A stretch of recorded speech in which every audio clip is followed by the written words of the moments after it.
Do. What is up? It's What's up, Wednesday. y'all? Kids, do you know where your parents are? They better be watching this episode of For Music Lovers Only. We're doing a podcast. But like always, let us know where you're tuning in from. We like to know this stuff, so it makes us feel all warm and fuzzy inside to know where y'all are tuning in from. But let's get into it as the phones buzz.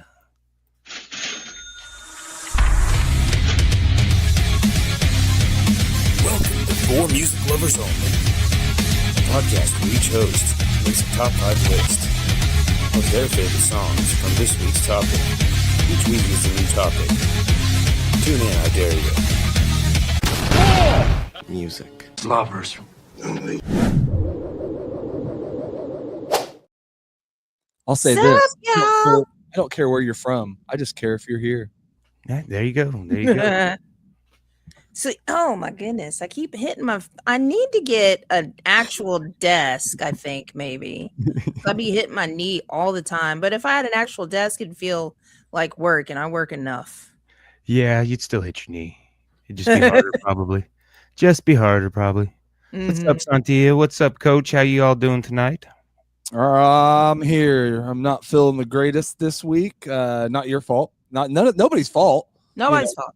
And then I had to go out and do Christmas lights and rush home right before the show and come to the rescue because, Christmas lights emergencies happen too. They do. I've been a scapegoat all week, so you all can blame me for whatever's going on, Yeah, it's your fault that I've had such a great day. No, it was okay. Like, I had a terrible week last week, and so this week was regular bad, and I was like, I will take regular bad. That's so a good much. That's a good thing. Like, how come everybody always blames you for a bad week? How come nobody ever blames you for a good week? Like every once in a while, it'd be nice. Like, you know what, Casey, you made my week better. Yeah, damn it. I had a stranger on the YouTubes, make my day yesterday. So they enjoyed the Today's in Music, and that's basically keeping that channel alive and helping it grow, and that's pretty awesome. Sweet. Somebody gives a hoot. But yeah, this is episode 136 of For Music Lovers Only, the podcast. We're gonna talk Pearl Jam. Pearl Jam had 12 studio albums, I think that's the number, and a lot of material. So I've got my list. I've got 2 on there that I'd probably be a little butthurt, but I got 15 more. So yeah, I was going to offer you tonight maybe a one-time only deal where, if you were so infatuated with your list, maybe I'll swap you on the show of my choosing where I get to take your place, or something, but it might not be the show where you're afraid to lose, We don't want the Phil Collins all over again.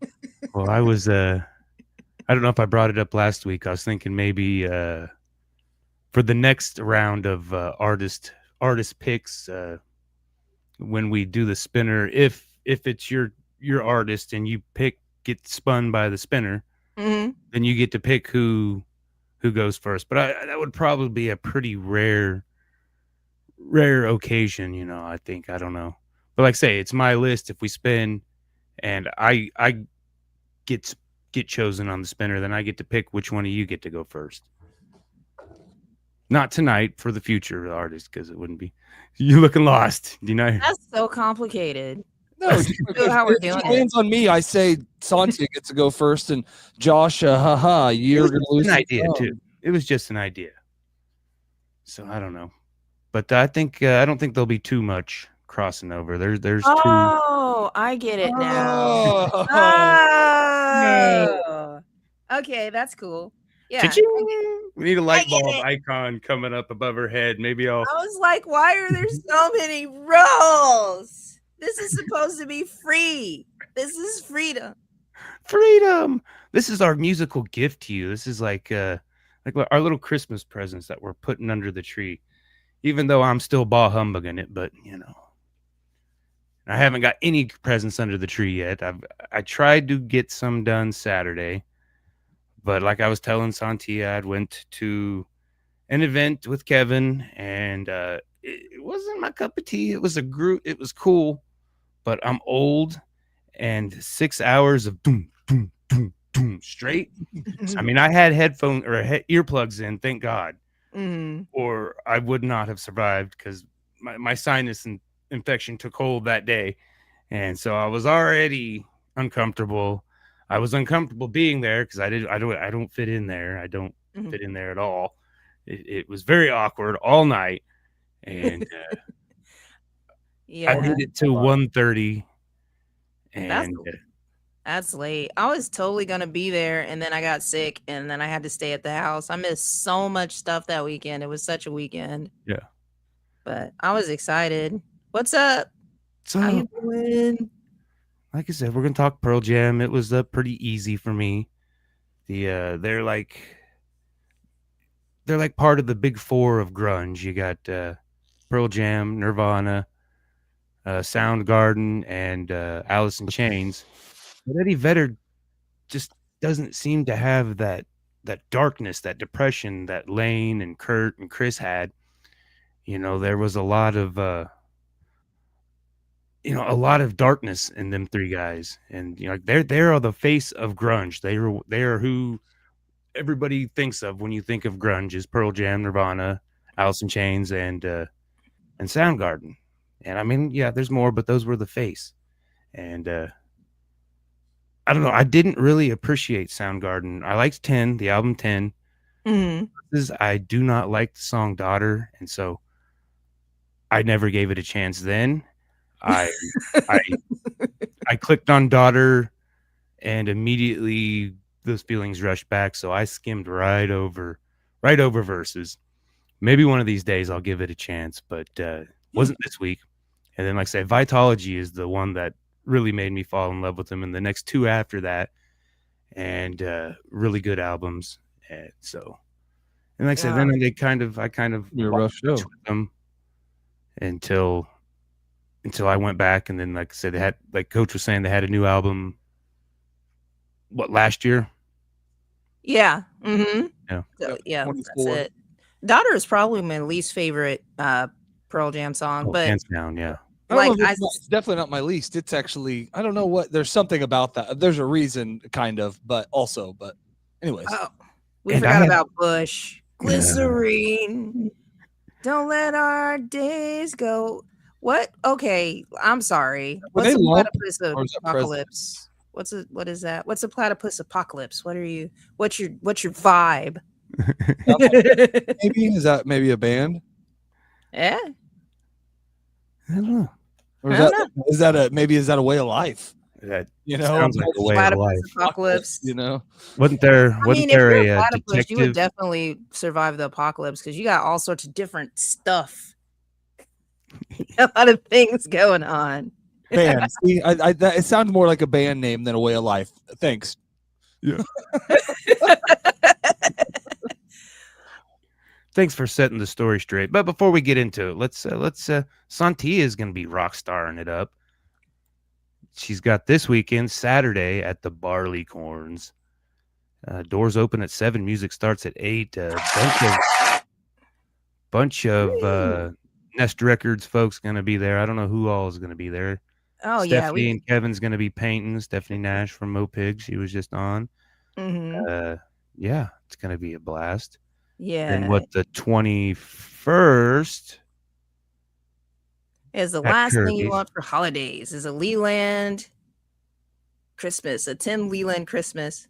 And this show is actually you can get in by donating socks and coats and warm things, and it'll be given out to the homeless. So this is definitely a show that's for a good cause. Yeah, I think Kevin's got one the 19th coming up for that, doing some punk rock Christmas. I think I don't have a flyer for it. I'm slacking. Sorry, Kevin.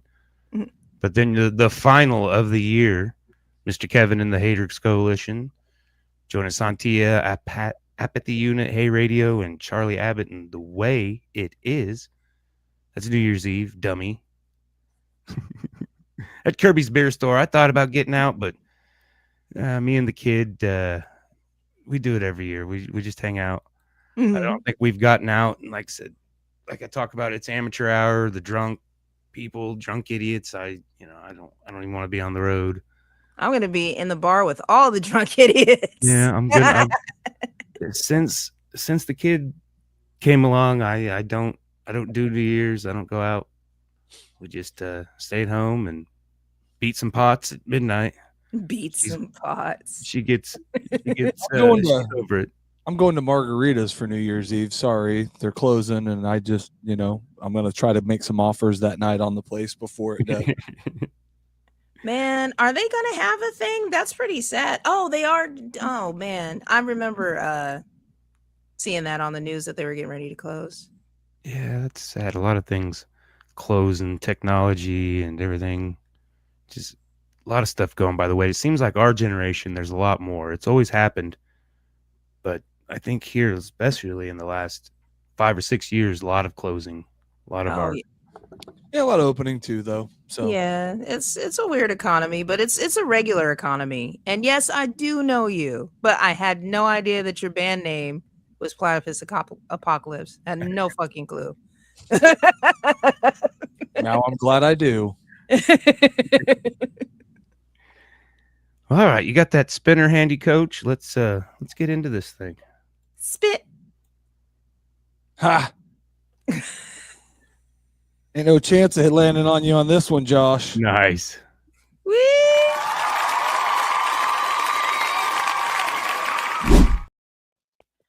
I didn't want to go first because I wanted to see what you had to say. Well, use your veto and let me go first. No, Do I have a veto? it's our show. We make the rules up. It doesn't Veto, matter. you go first. Perfect. As long as Josh goes. No, your sound already went. That'll mess Josh all up. Oh, okay. All right, I'll go.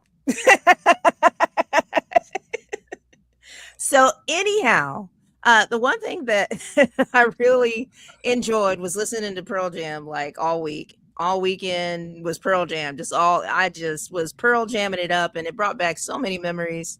And Pearl Jam was one of my first introductions to like alternative rock. I want to say I'd kind of gotten into grunge a little bit. I really like Soundgarden. I didn't know the name of them. I really like Nickelback. I didn't know the name of them. All these were radio songs. So I really love these bands, but I had no fucking clue who they were. Nirvana, didn't know their name, but Pearl Jam was the first one to where I actually knew who it was that I was listening to. So the first song that I am going to bring up is the first song that I heard by Pearl Jam. And this one just has a, this just has a nostalgic feeling for me. It just reminds me of all sorts of different things. So there I was, cleaning the bathtub. I was 15 years old or 14 years old, cleaning the bathtub with several different chemicals, probably about to die. And then I had my radio on in my bedroom, blasting loud. And all of a sudden I hear like this doo-doo-doo.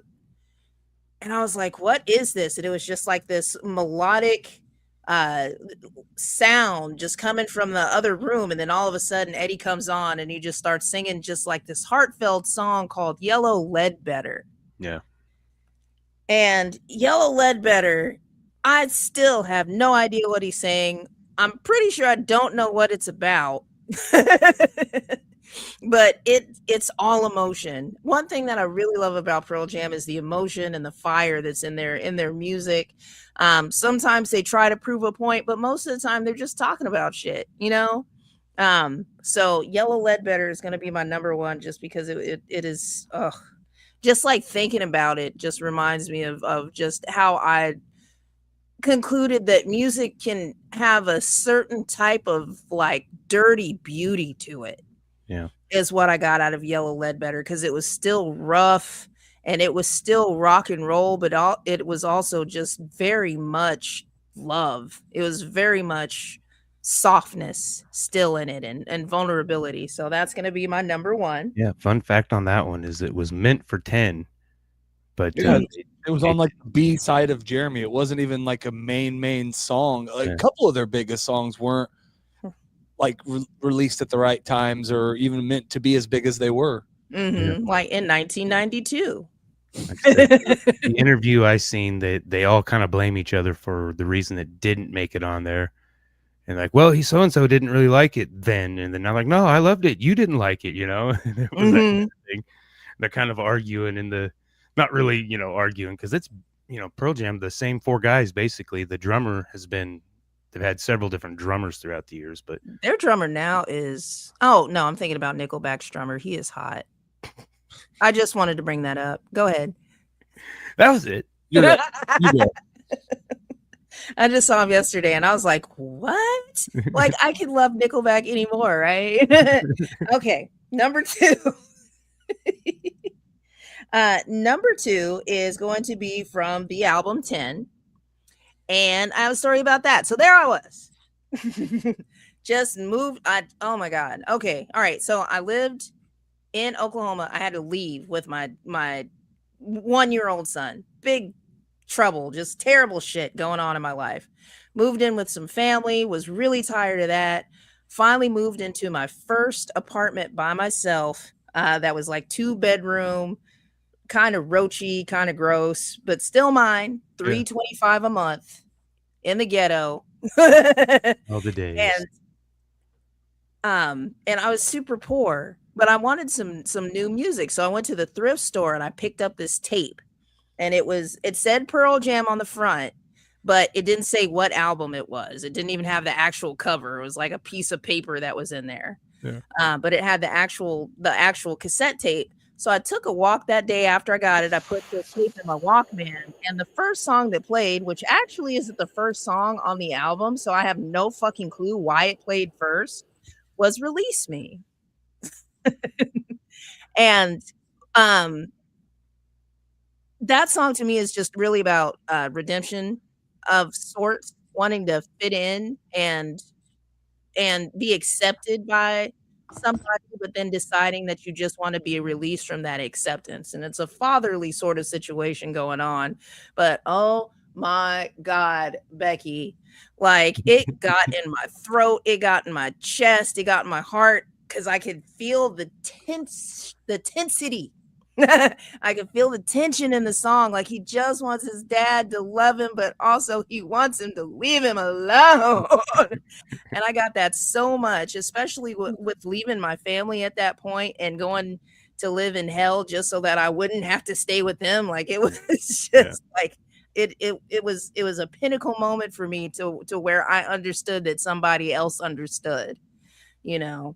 So Release Me is my number 2, and it's actually one of my favorite covers to do, and I'll be doing it this Saturday at NezFest. So check it out. I don't recall that one off the top of my head. If I heard it, I've listened to 10 a lot back in. So that's probably, I don't know, the biggest album, I guess. I don't know that. So front to back, that's the most knowable. I don't know how to describe it. Most popular. Yeah, album. probably. I mean, most radio songs. Yes. Yeah. I don't recall ever hearing Release Me on the radio, but I remember hearing it on there, and he would go, "Release me." Yeah. I mean, ooh. Yeah. Makes you go like this. Oh, the anxiety. Speaking of anxiety, let's bring up Beyonce. Because I know that Beyonce gets all wound up in different genres. She loves doing her own thing. And one of the things that I'm really upset with Beyonce for is doing a cover song with Eddie Vedder before I could. Like I was heartbroken when I saw her on there. I was like, that's the thing that I was supposed to do. Beyonce takes everything, but it's beautiful. It's absolutely beautiful. So this is at some sort of festival. There's only one, and it's Beyonce and Eddie Vedder doing Redemption Song. And it was like, I don't believe it was just the Eddie Vedder thing. I think Pearl Jam was there too, which is why I just went ahead and put it down on the list. But they did it, and I thought it was going to be. I didn't know what to think when I saw her walk out. I didn't know what to think because it was just like she was super R&B at that point. But yeah, that cover of that song with those two is absolutely beautiful. Absolutely beautiful. And Eddie Vedder has done so many different things with so many different people, and it doesn't really seem like he cares who he plays with. He just wants to get the music out there. Yeah, he seems like a really, really cool dude. Oh yeah. Yeah. I didn't, like I said before, I didn't really like him. And then in these past, decade, 10 years, since Vitalogy, I started to see some more things about him and interviews and stuff. And yeah, he seems like a cool dude. Oh yeah. Yeah, he does. He absolutely does. All right. So I got two more. You know what? As much as I want to dive into Vitalogy, I'm just going to go ahead and do this one. There is a live version of this song. I can't remember what the original. Oh, it was off a No Code 1996 album, No Code. Yeah. And it's a song that's called Off He Goes. Oh, yeah, that was on my tentative list. Now, the one that I heard first before I heard it on No Code was the one from the Dublin Ireland live album from January 6, 2000. And that was the first time I heard it. That's really the only time that I've heard it. And I listened to it like a couple of days ago, and I was like, like, what are you like? No, like you're singing it wrong. You're doing it wrong. So the live version in the Dublin Ireland, it is I mean, you can hear the audience in the background, like they never stop screaming the whole time, but they have it muted enough to where you can really enjoy the music, and it just brings it to life. Yeah. Like the studio version it just definitely feels watered down versus the Dublin Ireland live version. So that's And still on the flip side, like I love that song.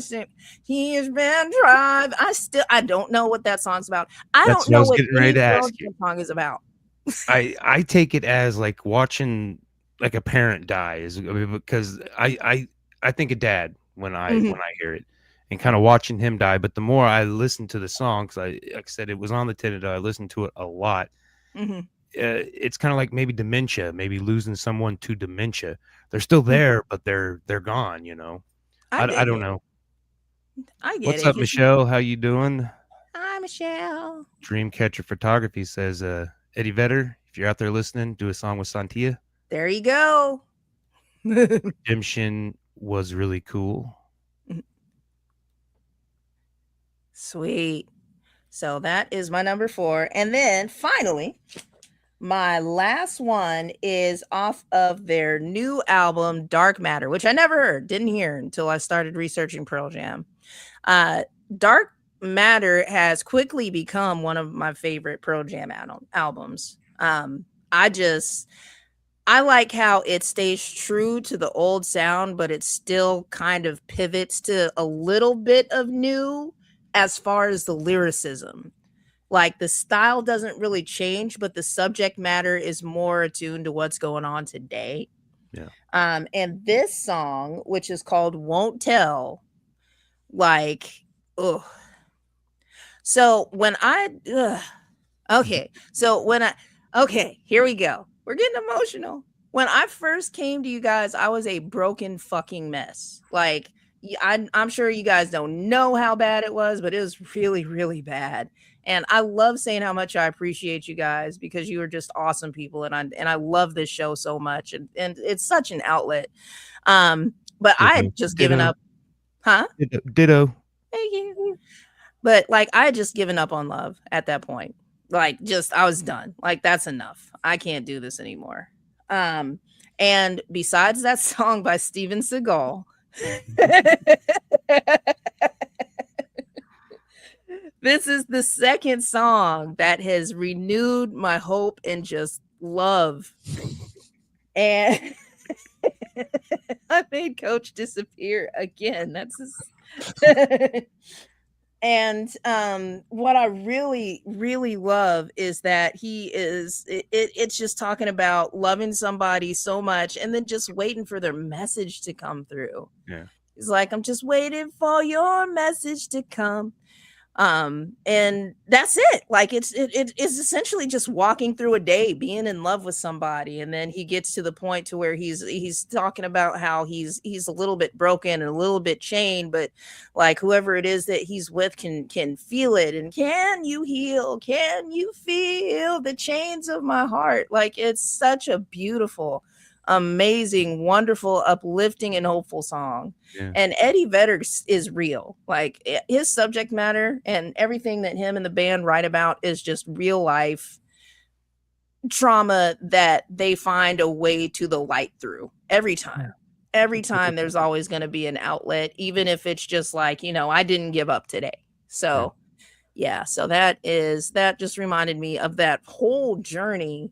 And then getting to a point to where like a lot of that bitterness and anger is gone. And it's just one of these days I'll be looking at my phone, smiling big about somebody's motherfucking dusty ass son. Just overnight it happens. Just one day. Wake up one day and boom. Good list, morning. Good list. Good morning, beautiful. Like one tentative on there you got. No code. But nothing off the main list. Let's see what Coach has got to do. Let's see what damage he's gonna do to me. I'm not too worried about Coach. I was more worried about you. We'll see. We'll see if that was legit.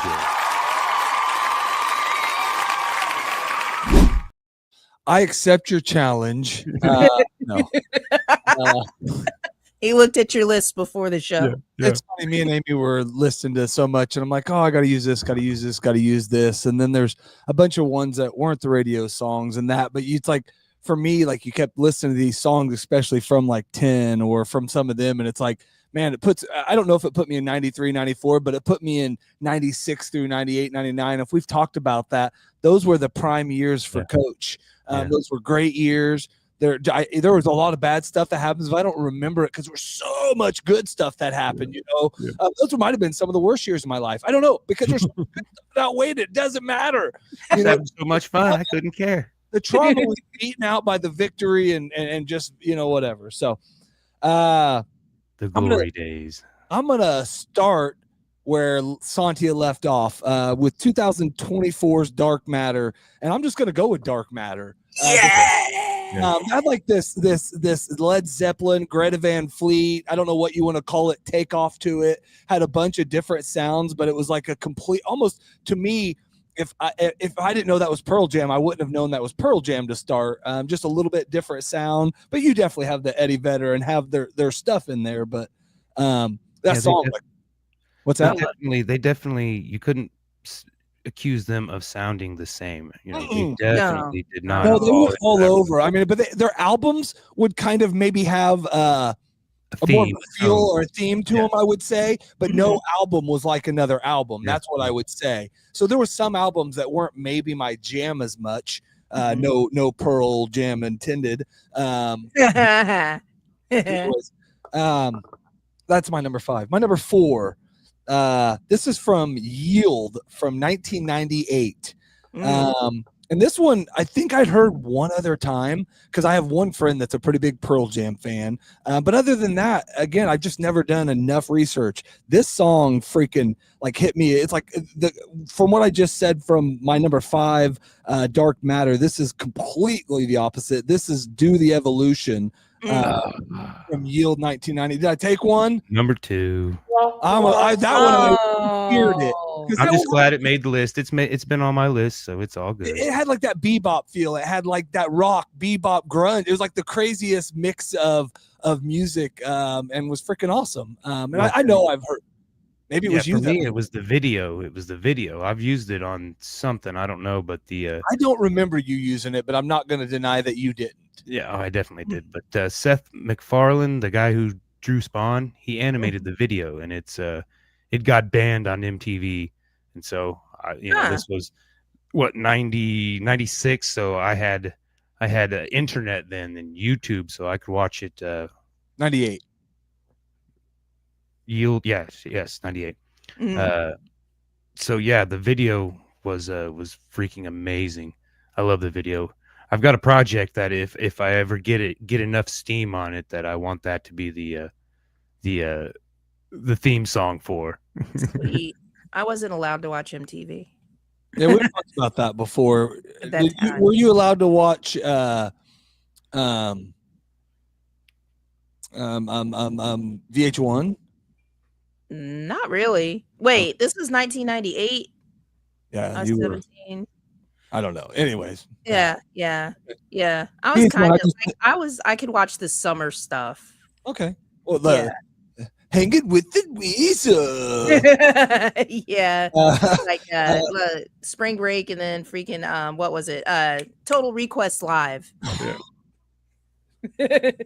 My number 3, I bumped my own song for this one because I kind of listened to it again right before the show, and I'm afraid this is kind of a Josh song. So if I take another one, I'm sorry, but this is from 2002 Riot Act, and this is I Am Mine. Okay. It's kind of it's a pretty cool song. But I'd heard it, again, I think, years ago, and then you listen to it now, you don't hear it, and it's a good song. So that's my number 3. Sweet. And that's really about the only song that I can recall off of that album, if I'm 100% honest with you. I know actually there might have been 1 or 2, but it just wasn't a big album. Honestly, if you would have told me that Pearl Jam broke up in 1998, I would have, okay. I mean, that hurts my feelings. It would hurt my feelings, but I guess I just didn't know a lot of music after 98, I guess is what they were, a ton of their stuff was, and there is stuff that was on the radio, but not a ton of it. So I didn't know they broke up. I thought they just didn't. No, if you would have told me, sorry, they did not. They're still together to this day. Oh, okay. Yeah. Sorry, bad timing. Anyways, my bad. My number 2, I have 2 of them. I'm going to go with this number 2, and this is from No Boundaries from 1999, and this is Last Kiss. Yeah, good one. And again, it's just something about that song, so different sounding than the other 3 songs I had just went with, but also there's no unmistakable, no way to know it's not Pearl Jam, That's true. Yeah, super enjoyed that song, and it's kind of a lot of their songs are that grunge kind of down, maybe, I don't know about down, but give you some sad or give you some whatever, and that song doesn't really, even though it is Last Kiss, doesn't really give you that, because I think the music and everything with it. Well, it was a cover as well. It was an old 50s cover. And but Pearl Jam always seemed to have a little bit of light in their darkness, even their darkness, I think that's what set them apart from the other 3, the big Chains. 4. Yeah. Well, that's what I think you said was like, I mean, but you look at it, he's probably had the least problems. They've probably put out the most music. They've had the least drug stuff that you hear about and all of that stuff. So that, the other reason why I think they've got along and stayed together. Except for Eddie being. I always thought. Go ahead. Oh, I was just saying, except for Eddie, like climbing up in the rafters and shit. Yeah, no, I'm saying he had times, but everybody else in the band kept no. Oh, I'm sorry, guys. Jermaine. But he kind of always reminded me of like he didn't have I don't know this for a fact, but the cool kid in high school, at least not the nerdy kid, not the high school was kind of like a breeze for him, and he just fell into a band. I mean, not excited. I don't know what the story is, but that's the vibe I always got, and that's why I didn't really like him as much then. And then I mean, I don't get that vibe from him now. He's just wasn't suicidal. Yeah, he just enjoyed his life. Yeah. Like he's happy. Ain't nothing wrong with that. After hearing Josh say that his favorite album was Vitalogy, and this was another song that I kind of thought about Josh when I did it. I don't think so this song was like not released as a single. It wasn't meant to be a big song. I think this is kind of along the lines of Yellow Ledbetter and some of them, where I don't know if they necessarily agreed on it because they didn't push it. Their people didn't want to push it. Like a lot of their songs, it still became big. This is 1994 Vitalogy, Better Man.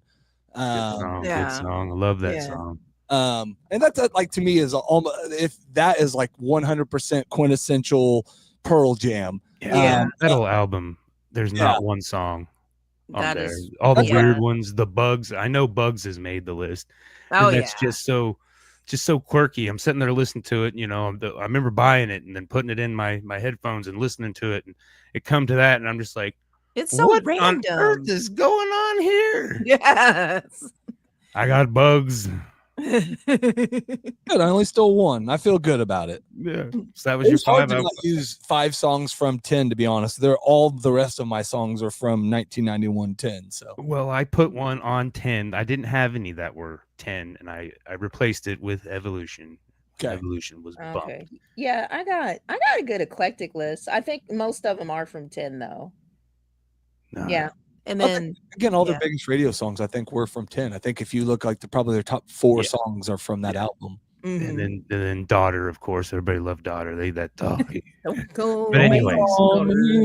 I heard a cover of that was pretty awesome. This chick sang it, and Yeah. it was pretty freaking cool. I'll have to find it and send it to you. You might change because it was your kind of singing too, Josh. We'll switch.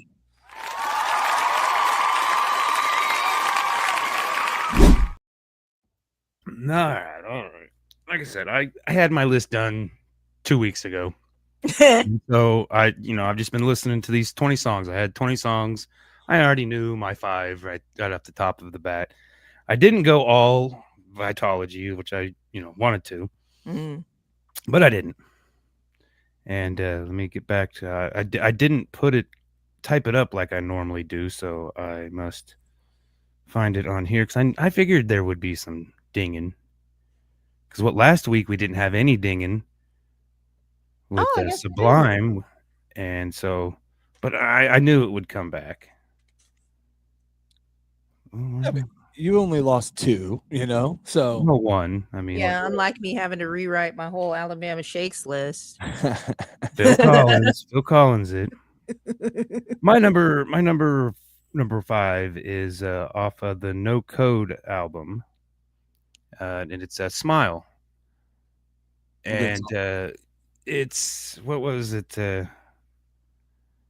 It's kind of dark. It's what you smile when stuff goes wrong. I can't think of the line, but then I miss you already. And so it's again, I don't know if it's talking about love. He doesn't talk necessarily about a woman, I miss you, or if it's death. I think maybe he did have some. I think I do remember something that he lost, like a parent or somebody early on, and of course he lost some friends. Yeah, that's kind of how he got the gig of Pearl Jam. They did the what was the Mother Love Bone, and then they did him and Chris Cornell's band, the project they did. I can't think of it off the top of my head. I'm going hungry. Temple of the Dog. There we go. Yeah, that was one of another local musician there in Seattle had passed away, and so that was Mother Love Bone, the singer from there, and so a lot of that was band members from Mother Love Bone with Cornell and Vetter, and so after that was just a one album thing, just a thing, because I think Cornell already had Soundgarden, and so Pearl Jam kind of spawned out of that, and so yeah, he's seen some death, and I don't know. I think that's more of what he's referring to on that one. Mm-hmm. But that was No Code. That was 96. So I don't know what was going on there, but it's a good song. My number 4 is The Fixer. This is the most recent one, and it's 2009 is when this album Backspacer came out, and God dang it, Eddie just nailed it on the head. I mean, something's a little broke, I'm gonna put a little fixing on it. I mean, when something's lost, I wanna get it back again. And like we kind of talked, I always, especially Christmas time, I'm like, well, what if, the what if of getting back, but it's not even an option, and it's not a good idea. It would never be a good idea. But with that, it always in the back of my head, and just so. And it's a good song, and like I said, it doesn't fit a sound. The musically, the guys playing, just they always came up with something different. They didn't want to. I don't know if it was conscious or not, that they just didn't want to be fit into that grunge. I mean, they they were spawned from it, and they were poster boys for it, but they're like, I think with Vitalogy especially was not a grunge, which is not a grunge album. I mean, Not really, no. there wasn't a lot of dirtiness, I mean, in the guitars, and then I mean, it was clean, it was tight, it was crisp.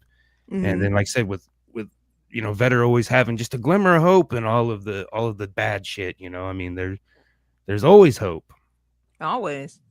And number 3, I wish I was a neutron bomb, so for once I could go off. Wishlist, again, it's like so much.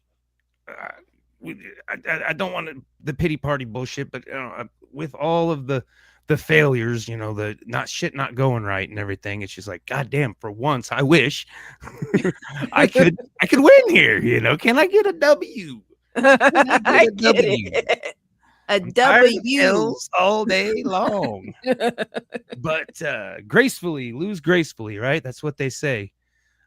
Speaking of, we watched the Ohio State Michigan game. It was soon. I didn't want to rub it in. It's been 2 weeks. Oh, it's been a rough day today. They fired their coach today too. I seen that. Yeah. It's good. It's good. But Ohio State lost to Indiana last week too, so they're you made him disappear.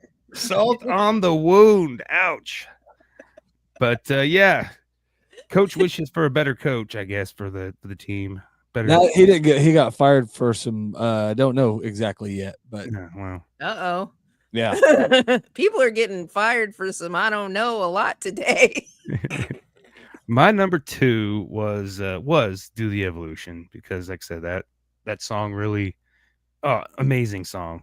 I mean, you wouldn't think it was Pearl Jam.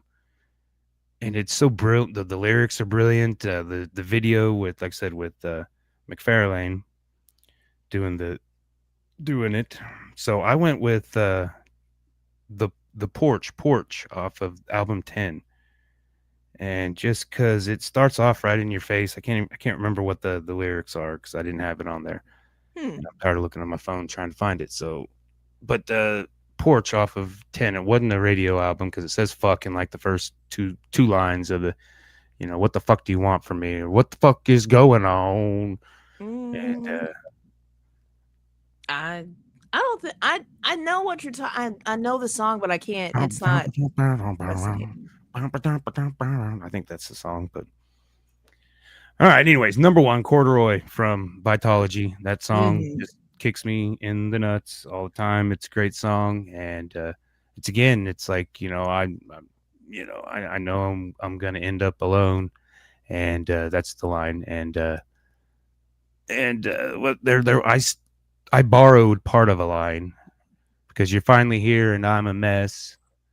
And then one of my solo songs is You're Finally Here and I'm a Wreck, because I was probably a little bit more messy than Eddie Vedder. I mean, back in the day when I was on one, I was falling down doing I probably made a lot of fool of myself. Like I said, I run into people and like, I remember you from there. I'm like, oh great. Like, I don't remember you, so I must have done something really stupid for you to remember me. Man. This is before I had like long nappy dread hanging from my chin, so now I don't need to do stupid things. I just walk around like, oh, that guy. Everybody remembers me now. At least it's not doing anything dumb. It reminds me of that party that was like 2 weeks long. I didn't stay for the full 2 weeks, but it was like the halfway to Winfield party. It just was insane. The midgrass, bluegrass. So much stuff caught on fire. Oh, no. Somebody sailed a boat down the river. Like they made a raft and sailed down the river. Oh God. Anyways, we didn't have cameras back then. Oh, that never happened. Thank goodness. But yeah, it's gonna be a pretty pretty kick-ass playlist. Go check out last week's playlist. That's Sublime, another kick-ass playlist. All of Oh, our yeah. playlists are pretty kick-ass, like you had said a couple weeks ago. And Oh, there are yeah. gifts to you because, we take time out of our day to listen to some music and to share with you and to interact with all these wonderful people that have been on here commenting. And thank and you, everybody, for coming on and making it warm and fuzzy. I think we got one more we're gonna do. Did we decide? I don't think we've decided what we're doing yet. Yeah, we got one more. We don't know what we're gonna do. We'll figure it out, and then we're basically done for the year. We're gonna, we'll come on and say Merry Christmas and Happy New Year, but other than that'll be the last one for 2025. Season 3 for Music Lovers Only is over almost. It's sad. The year's coming to an end. There'll be another. I'm here and I'm a mess. I'm a wreck. I'm not a mess. I'm a wreck. I've done puked by the dumpster and pissed all over myself and trying to come back and talk to you, and you're gone. And I'm like, what have I done? Shh. Woke up next to somebody peeing right beside me. I was laying there. Oh. I woke up on a fat dude one time.